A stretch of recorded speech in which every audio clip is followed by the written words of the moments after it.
মানে আপনি গণভোটের অধ্যাদেশের আলোকে গণভোট আয়োজন করলেন, যখন আপনি গণভোটের অধ্যাদেশের আলোকে গণভোট আয়োজন করে আপনি যখন অধ্যাদেশটা বাতিল করে দিবেন, তাহলে গণভোটটা তো বাতিল হয়ে যাবে। গণভোট বাতিল হয়ে যাবে, কে বলছে? তাহলে কিসের আলোকে গণভোট? গণভোটের ভিত্তি কি? সংবিধান বিষয়ে কোনো আদেশ জারি করতে পারে কিনা?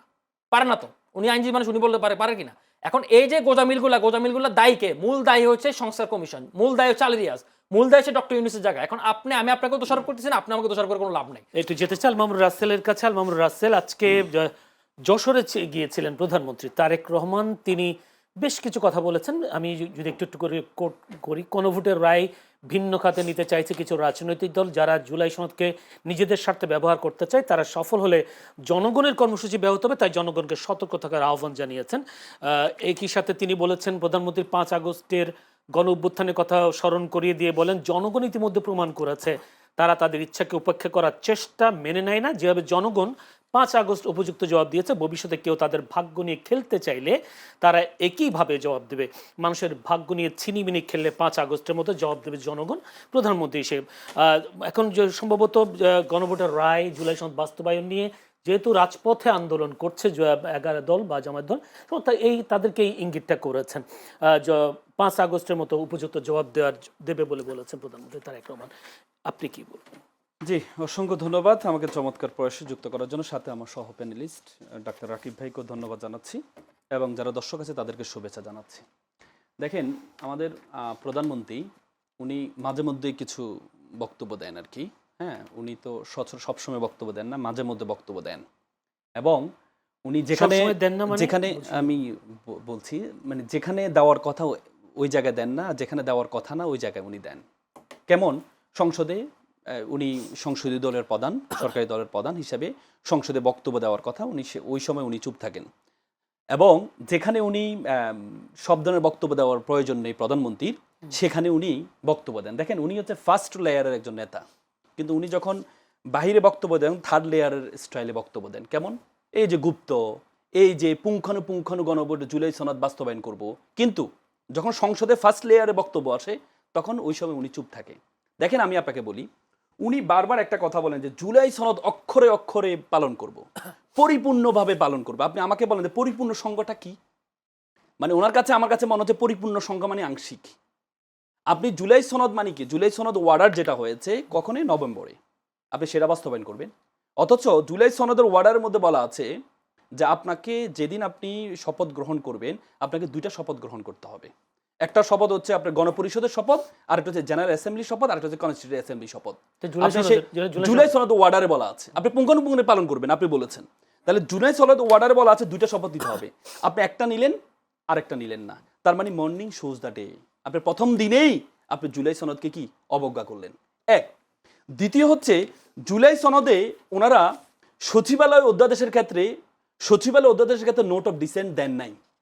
তার মানে এটা ওনাদের কনসেন্ট ছিল। এবং ওনাদের যে 31 দফার মধ্যে সচিবালয় অধ্যাদেশ করবেন 31 দফার একটা অংশ। এবং কি ওনার যে সর্বোচ্চ 7 দিন আগে যে ইস্তেহার দিয়েছেন, সেই ইস্তেহারে বলা আছে যেহেতু আপনি জানেন সচিবালয়, সুপ্রিম কোর্টের সচিবালয়টা অন্তর্বর্তী সরকার আমলে প্রতিষ্ঠিত হয়ে গেছে। ওনারা বলেছেন 7 দিন আগে বলেছেন আমরা এটাকে আরো শক্তিশালী করব। তার মানে ওনারা এসে সচিবালয় অধ্যাদেশটা বাতিল করে দিলেন। মানে যে সচিবালয় প্রতিষ্ঠিত হয়ে গেছে সেটাকে ওনারা বাতিল করে দিলেন। তাহলে আপনি পুঙ্খানুপুঙ্খানুভাবে আপনি জুলাই সনদ বাস্তবায়ন আপনি কিভাবে করলেন? আপনি প্রথম দিনেই শপথ নিলেন না। আমি আসলে আইন কি, মানে আমার কাছে মনে হচ্ছে যেন মানে ওনাদের ব্যাপারটা হচ্ছে ওনারা চোখ বন্ধ করে, এই কুকিলের মতো চোখ বন্ধ করে বলে যে কেউ আমি দেখছি না, মানে কেউ আমাকে দেখছে না। আমি শ্রদ্ধাবাদ রাকিব ভাইকে একটা প্রশ্ন করব। এই যে ধরেন, এই যে জুলাই সনদ যদি বাস্তবায়ন করতে হয় তাহলে দ্বিকক্ষ বিশিষ্ট ওনারা বলেছেন পার্লামেন্ট করবেন।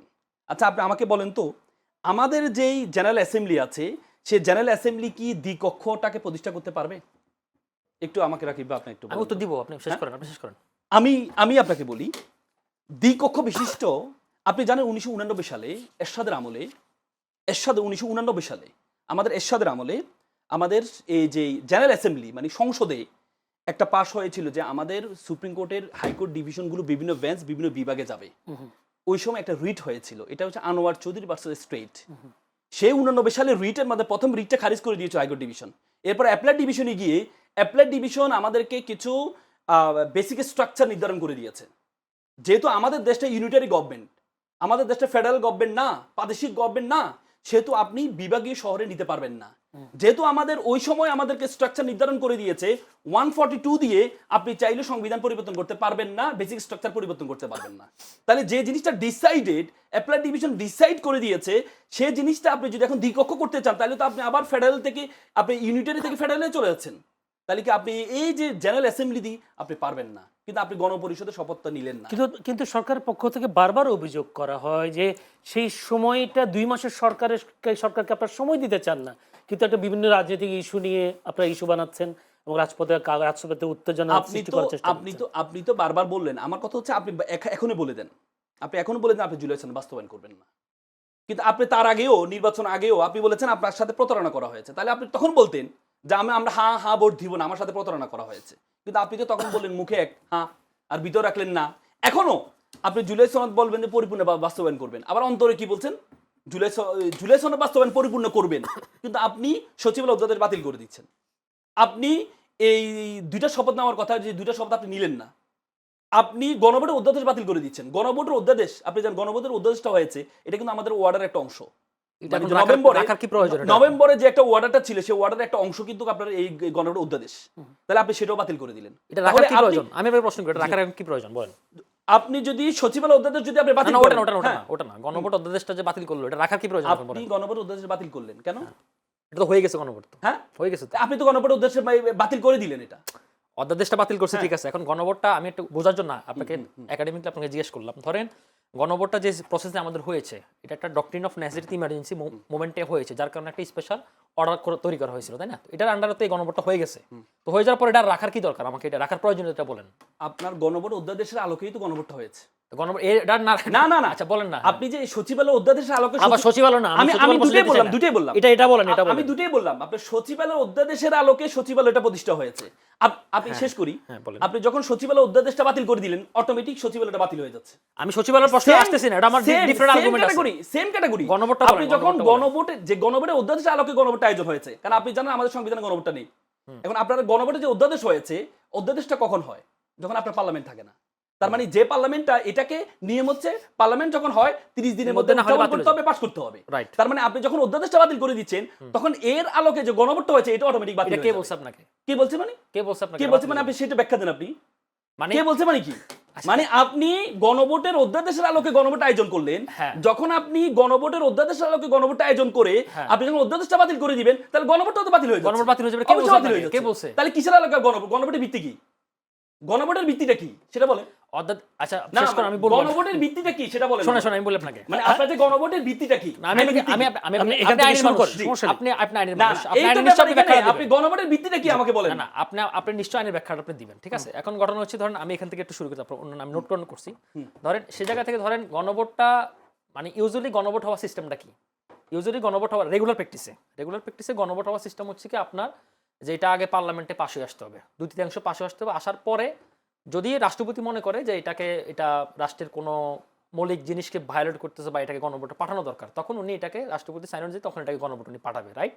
এটা হচ্ছে সিস্টেম। কিন্তু ধরেন আমাদের যে সিস্টেমে গণভোটটা আয়োজন করা হয়েছিল, সেই সিস্টেমে হচ্ছে কি আপনার পার্লামেন্ট রাখলেন না, কিন্তু আপনার আবার সংবিধানটাকে স্থগিত করলেন না। তো এমন একটা জরুরি মুহূর্তে তখন কিন্তু যখন এই মানে আপনার ফরেন সার্ভিস একাডেমিতে যখন সংস্কারের আলোচনাগুলো হচ্ছিল, তখন সালাউদ্দিন আহমেদ তিনি কিন্তু এই প্রস্তাবটা দিয়েছিলেন, দেখেন আমরা আসলে দুইটা গণভোটের দিকে যাই। দুইটা গণভোটের দিকে গেলে হচ্ছে কি আমাদের এই জিনিসটা খুব স্মুথলি প্রসেসটা হবে। একটা গণভোট হচ্ছে ধরেন আমরা এখানে যারা প্রতিনিধিত্ব করতেছি, আমরা তার মধ্যে আমরা 84টা দফা রেডি করলাম, রাইট? 84টার মধ্যে আমাদের 36টা এক্সিকিউটিভ, যেটাতে কোনো গণভোটের প্রয়োজন লাগতেছে না। আপনি কেউ ফ্যাক্ট না, এটা কোনো সমস্যা না। কিন্তু 48টার মধ্যেই তো আমাদের মূল ঝামেলাটা, এবং 48টার মধ্যে 30টার মধ্যেও সবাই একমত, বাকি 18টার মধ্যেই কারো দ্বিমত বলবো না, আমি ভিন্নমত রয়েছে, তাই না? তো সেই জায়গায় থেকে তাহলে আমরা একটা কাজ করি যে আসলে মানে আমরা তো এটা ইচ্ছে করে জনগণের উপর চাপাই দিচ্ছি। তা আমরা ফার্স্ট এটা করি যে মানুষ এই সংস্কারটা চায় কিনা, ইয়েস অর নো। আগে আমরা একটা গণভোট করি, তারপরে আমাদের ইলেকশনটা হয়ে যাক পার্লামেন্টে, তখন আমরা এখন যেরকম ডিবেট হচ্ছে, এই ডিবেটের মাধ্যমে যখন যেগুলো একটা কংক্রিট আলোচনা আসবে, তখন এটা অনুযায়ী আমরা নতুন করে একটা গণভোট দিতে পারি। তখন এই অ্যাবসলিউট প্রসেসটা কিন্তু মেইনটেইন হয়। আমি একটু যোগ করি আপনাকে, উনি যে কথাগুলো জিয়াউর রহমান সাহেব যে প্রথম গণভোটটা পার্লামেন্টের মাধ্যমে, না আমি বলি মানে পার্লামেন্টের মাধ্যমে বলি আপনাকে বলি জিয়াউর রহমানের আমলে এটা আপনাকে মানে আমাদের 4টা গণভোটে 4টা প্রেক্ষাপট ডিফারেন্ট ছিল। 4টাকে আপনি একসাথে মিলালে হবে না। না না, মানে আপনি যে বললেন গণভোটটা আপনাকে সংসদে করতে হবে, বাংলাদেশের প্রথম গণভোটটা এটা কি সংসদের মাধ্যমে হয়েছে? তখন তো কনস্টিটিউশন স্থগিত ছিল। হ্যাঁ, তখন তো মিলিটারি গভর্নমেন্ট না ছিল, না মিলিটারি ফরম্যাট ছিল। না না, সেটা আপনি সেটা বুঝেন, আপনি পার্লামেন্টের বুঝেন মাধ্যমে হয়েছে কিনা? আপনি বুঝেন, আপনি মানে আমি বলেছি আপনি যে প্রেক্ষাপটটা বললেন বুঝেন। পার্লামেন্টে আপনি আপনি গণভোট পাস করবেন, না, আপনি সিচুয়েশনটা আমি বুঝতে হবে আপনাকে তো। বলি পার্লামেন্ট বাংলাদেশের যখন অধ্যাদেশটা কখন হয়, অধ্যাদেশ তো তখন হয় যখন পার্লামেন্টে থাকে না। হ্যাঁ, যেহেতু পার্লামেন্টটা নেই, পার্লামেন্ট আবার সংবিধান স্থগিত না, থাকে, না। পার্লামেন্ট থাকে না? হ্যাঁ বলেন, না, না, না। পার্লামেন্ট থাকে না, সংবিধান তো স্থগিত করা লাগে। সঙ্গে স্থগিত করে নাই না, করে নাই তো আপনার কেন সরকার করে নাই? বিএনপি তো করতে দেয় নাই, আরে কে বিএনপি করতে দেয় নাই, বিএনপি সেটা তো পরে আলাপ। আমি আপনাকে না শোনেন, আলাপ পরে না। আরে আপনি আপনি যখন সবকিছু মিলে ফেলেন। আপনি আমি- যে রমানের আমি ব্যাখ্যাটা বলি, শুনেন। আমি আপনাকে বলি, আপনি যখন কথা আপনি বলতে হবে, যখন প্রেসিডেন্টের বিষয়টা আসছে তখন আপনি ওনারা আমাকে বলেছে যদি আপনি আমাকে আমরা ব্যাখ্যা দিতে হবে, প্রেসিডেন্ট কথা বলতে দিতে হবে। না আমি বলি, প্রশ্নটা আপনি করলেন। আমি আপনাকে বলি, আচ্ছা, যখন বলেন। আপনি বলে যে প্রেসিডেন্টকে সরাবো তখন ওরা বলেছে ওনার সাংবিধানিক শূন্যতা তৈরি হবে, সেটা তো পরে আলাপ, ডিফারেন্ট শূন্যতা তৈরি হবে। আরে বাবা, আপনি- সেটা ডিফারেন্ট আলাপ। না, না। আমি সে আলাপে যাচ্ছি না। আপনার আমি এই আপনাকে আলাপে বললাম, আসবো। আমি আপনাকে বললাম যে গণভোটটা আয়োজন করেছে, কিসের আলোকে আয়োজন করেছে সেটা বলেন তো। কোনটা? এই জিয়া যে রহমান না? গণভোটটা আয়োজন করেছে। এই গণভোট না? হ্যাঁ, কিসের আলোকে? কোন আমি আইনের জিয়া আলোকে? রহমানটাকে বলি না, আপনি যেটা হ্যাঁ, বলেন, বলছেন বলেন, শুনেন। বলেন, বলেন। জিয়া রহমান যে টাইমে ক্ষমতাটা নিল তখন হচ্ছে কি, ধরেন আমাদের একটা মানে বাকশাল পরবর্তী সময় একটা অস্থিতিশীল সময় উনি ক্ষমতাটা নিলেন। জিয়াউর রহমান ছিলেন একজন মিলিটারি লোকজন, মিলিটারি লোক থেকে মিলিটারি ফরমান জারি করে উনি ক্ষমতাটা নিলেন। পয়েন্টটা বুঝেন, আপনার প্রেক্ষাপটটা দেখতে হবে। তারপরে দেখুন উনি যখন ক্ষমতা নিল তখন ছোট মানে মানে একেবারেই লিখিত 27টা কু হয়েছিল, টোটাল ছোট বড় মিলে 51টা কু হয়েছিল। তখন ওই টাইমটাতে যখন এই মিলিটারি শাসকরা যখন ক্ষমতাগুলো নেয় বা যাদের হাতে মিলিটারি ক্ষমতা থাকে একটা মানে অকার সিচুয়েশনটাতে, তখন এই টাইমটাতে হয়তো কিন্তু বৈশ্বিক একটা স্বীকৃতির একটা ব্যাপার স্যাপার থাকে। তখন মানে আন্তর্জাতিক একটা স্বীকৃতি বা জিয়াউর রহমানের এই ক্ষমতাটাকে রিকগনাইজ করার একটা প্রশ্ন ছিল। তখন উনি করলেন কি, 19 দফার ভিত্তিতে উনি যে দেশটা চালাচ্ছে, মানে দেশটা যে 19টা দফা করে উনি মানে তখন রাষ্ট্রটাকে রুল করতেছিল, তখন জনগণ এটাতে সম্মত কিনা উনি ব্যবহার করেছে। 19টা দফার ভিত্তিতে জনগণ দেশটা চালাচ্ছে, তার ব্যাপারে রাষ্ট্রকে জনগণকে ইয়েস অর নো বলতেছে, ওটার ব্যাপারে উনি ইয়েস করেছিলেন। তারপরে এরশাদও কিন্তু তার মিলিটারি শাসক, সেও একইভাবে গণভোটটা করেছিল। 91তে হয়েছিল কি যে আমরা রাষ্ট্রপতি শাসিত থেকে মনে হয় পার্লামেন্টারি শাসিতে গেলাম। আর এবার হলো কি, ধরেন এবারে আপনার 84টা 36টা বাদ দিলাম, আপনি 48টা প্যাকেজের মধ্যে বসে দিলেন। এখন উনি বললো তাহলে বিএনপি কেন ওটাতে থাকলে বললো না যে আমার সাথে প্রতারণা করেছে, আমি মানলাম না। দেখুন এখানে 48টার মধ্যে 30টা তো বিএনপি মানে না, 30টা তো মানে। এখন সে তো ধরেন 18টার জন্য বা তার তো নোট অফ ডিসিশন ছিল 6টার জন্য সে 30টাতে না করবে না। এই কারণে সে বারবার বলছে যে স্বাক্ষরিত জুলাই সনদটাকে আমি মানবো। এখন স্বাক্ষরিত জুলাই সনদের আদেশ কিন্তু সে শুরু থেকে ডিনাউন্স করছে। আদেশ কিন্তু এখন সে একবারও মুখ দিয়ে বলে নাই যে স্বাক্ষরিত যে সনদটা আপনি করছেন বা আদেশটা যে জারি করলেন সে আদেশটা তো ইলিগ্যাল। কারণ আপনার রাষ্ট্রপতি কি সংবিধান বিষয়ে কোনো আদেশ জারি করতে পারে কিনা? পারে না তো। উনি আইনজীবী মানুষ, উনি বলতে পারে কিনা? এখন এই যে গোজামিলগুলা দায়ীকে, মূল দায়ী হচ্ছে সংস্কার কমিশন, মূল দায়ী হচ্ছে আলী রিয়াজ, মূল দায়ী হচ্ছে ডক্টর ইউনূসের জায়গা। এখন আমি আপনাকে দোষারোপ করতেছি না, আপনি আমাকে দোষারোপ করে কোনো লাভ নাই। কারণ হচ্ছে কি এই জায়গাটায় ওরাই সবচেয়ে বড় ফাঁকফোকরটা রেখে গেছে। এই ফাঁকফোকর রাখার কারণে হচ্ছে ধরেন এই আজকে ফাঁকফোকরকে আমি আচ্ছা, আমার আপনি প্রশ্ন আমাকে- ফাঁকফোকর রাখার জন্য আমাদের হচ্ছে কি আজকের আমি দ্বিকক্ষ বিশিষ্ট এটা কি পারবে কিনা পার্লামেন্ট, এটা একটু বলেন। আমি ওটার সঙ্গে আসতে একটু টাইম দেন আমাকে। একটু হ্যাঁ, বলেন দ্বিকক্ষ বিশিষ্ট। দেখুন হ্যাঁ আমি আসতেছি। হ্যাঁ দেখুন এখন দ্বিকক্ষ বিশিষ্ট হচ্ছে, ধরেন দ্বিকক্ষ বিশিষ্টটা এবারে সংস্কারেতে সবাই রাজি হয়েছে। বিএনপির 31 দফাতে বিএনপি অনেক আগে থেকে বলেছে যে আমরা দ্বিকক্ষটা করবো, রাইট? এবারও সবাই রাজি হয়েছে, শুধুমাত্র প্রসেসটা নিয়ে একটু দ্বিমত রয়েছে। একজন এটা কি বলছে জেনারেল অ্যাসেম্বলি পারবে? পারবে না, তো আমি বলতেছি, আমি আসতেছি। ধরেন দ্বিকক্ষ বিশিষ্ট আমি দুটো উদাহরণ আপনাকে দিই। ধরেন হচ্ছে একটা হচ্ছে কি বেলজিয়াম, একটা হচ্ছে নিউজিল্যান্ড, ঠিক আছে? বেলজিয়াম যখন এটা ইম্পোজ করে তখন তাদের এটা নিয়ে তারা 20 থেকে 25 বছর জাস্ট আলোচনা করছিল। 1970 সাল থেকে শুরু হয়েছে, 1994 সালে সেরা হচ্ছে কি এটা ইমপ্লিমেন্ট করে। তার পরবর্তী সময় এটা আবার ধাপে ধাপে আস্তে আস্তে 2022 সালে পর্যন্ত বাদ করে দিয়েছে। নিউজিল্যান্ড উদাহরণ দেই, 1940 থেকে আলোচনা শুরু হয়, 1954 সালে যারা এটা বাস্তবায়ন করে। এখন আমাদের দ্বিকক্ষ বিষয়টা ব্যাপারটা আপনাকে বলি, যেহেতু আমি ভাইয়ের কথাটা রাইট, কিন্তু ঘটনা হচ্ছে কি দ্বিকক্ষ বিশিষ্টতার সহকারে এখানে যে সংবিধানের যে মৌলিক বিষয়গুলোকে যে আপনি কাটাছেড়া করে আবার নতুন করে বাস্তবায়ন করবেন। কারণ হচ্ছে কি জুলাই সনদ 6 মাস পরে, আমি ধরে নিলাম স্বাক্ষরিত জুলাই সনদটাই বাস্তবায়ন হবে, 6 মাস পরে তো আপনি এটা সংবিধানে যুক্ত করতে হবে। তাহলে সংবিধানে যদি আপনি যুক্ত করতে চান তাহলে এটা কি হিসেবে যুক্ত হবে? হয় একটা অ্যামেন্ডমেন্ট অথবা তফসিল। কিন্তু এখানে বলা আছে যেহেতু দ্বিকক্ষটা আমাদের ইউনাইটেড রিপাবলিক থেকে ডুয়েল রিপাবলিকে চলে যাচ্ছে। আপনি এখানে একটা কথা বলছেন ফেডারেল গভর্নমেন্ট, আমরা এমন একটা রিপাবলিক মানে দ্বিকক্ষ বিশিষ্টে যাচ্ছি যেখানে আমরা ফেডারেল ছাড়াই দ্বিকক্ষ যাচ্ছি, রাইট? সেটা কি পারবে? পারবে না তো, এই জেনারেল অ্যাসেম্বলি পারবে? পারবে না। কিন্তু ঘটনা হচ্ছে কি রাষ্ট্রের এই নেশা চেঞ্জ করার জন্য আপনি আরেকটা এখানে মৌলিক পরিবর্তনের কথা যেখানে বলা আছে এটাতে মৌলিক পরিবর্তন চেঞ্জ করতেছেন। তো মৌলিক পরিবর্তন করার জন্য এখানে পার্লামেন্টে সবকিছু সেটেলমেন্ট হওয়ার পর আরেকটা গণভোট প্রয়োজন হতে পারে। জি, এটা একটা আমি একজন সাংবিধানিক, আমি আইনজীবী লোক না, আপনি আরো ভালো বলতে পারেন, কিন্তু সাংবিধানিক ব্যাখ্যা হচ্ছে তাই।